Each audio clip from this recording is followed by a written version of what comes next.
محدث اعظم کی چوچوی رحمۃ اللہ تعالیٰ علیہ ان کا وہ فرماتے ہیں کہ میں نے ایک مرتبہ نیاز شیرنی تقسیم ہو رہی تھی، غوث پاک کی طرف نسبت منسوب جو چیز ہو جاتی ہے نا، آج ہم نیازیں کھاتے ہیں اور کہتے ہیں پریشانیاں آتی ہے، تو غوث پاک کی نیاز کھانے والے یہ بھی تو دیکھیں کتنا گراتے ہیں۔ ایسے ہی نعمت کو گرانا منع ہے۔ اللہ کے دسترخوان پر جب بیٹھتے ہو تو رزق کو گرانا مت کرو، جو گر جائے تو اسے اٹھا کر کھاؤ۔ آج تو حال یہ ہوتا ہے کہ چھین کر کھاتے ہیں۔ نیاز کے نام پر جو بے ادبی ہوتی ہے اس کو دیکھنے کے بعد میں پتا چلتا ہے کہ وہی اتنا کھانا، اور اگر دیکھا جائے تو 20 25 آدمی کا کھانا پھینکنے میں جاتا ہے۔ وہ اس طرح سے نیاز کھائی جاتی ہے۔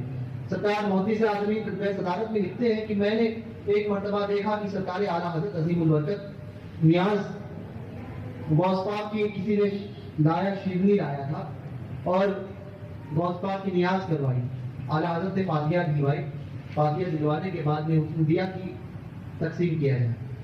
اب وہ آپ نے وہ الائچی دانہ دیکھا ہوگا کہ وہ شیرنی جو ہے وہ تقسیم کر رہا ہو۔ محدث اعظم فرماتے ہیں بے اختیاری طور پر اس کی توجہ نہیں کی، اس میں سے ایک دانہ اس کے ہاتھ سے نکلا اور زمین پر گر گیا،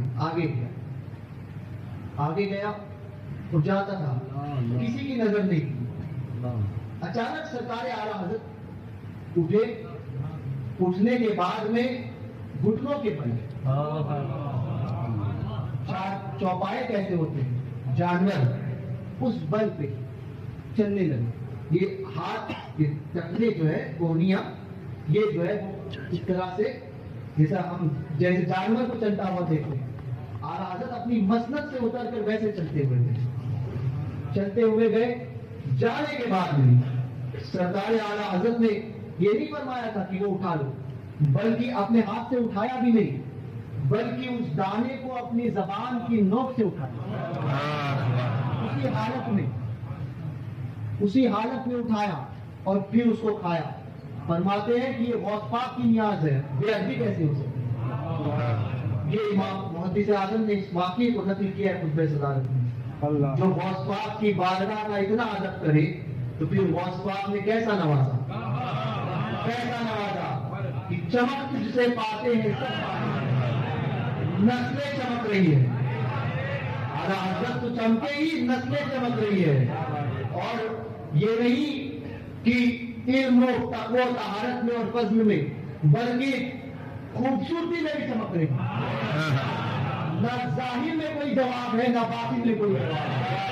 ایسا نوازا غوث پاک نے۔ امام احمد رضا نے غوث پاک کی بارگاہ کا ادب ایسا کیا، ادب ایسا کرو۔ غوث پاک اور اسلام بھی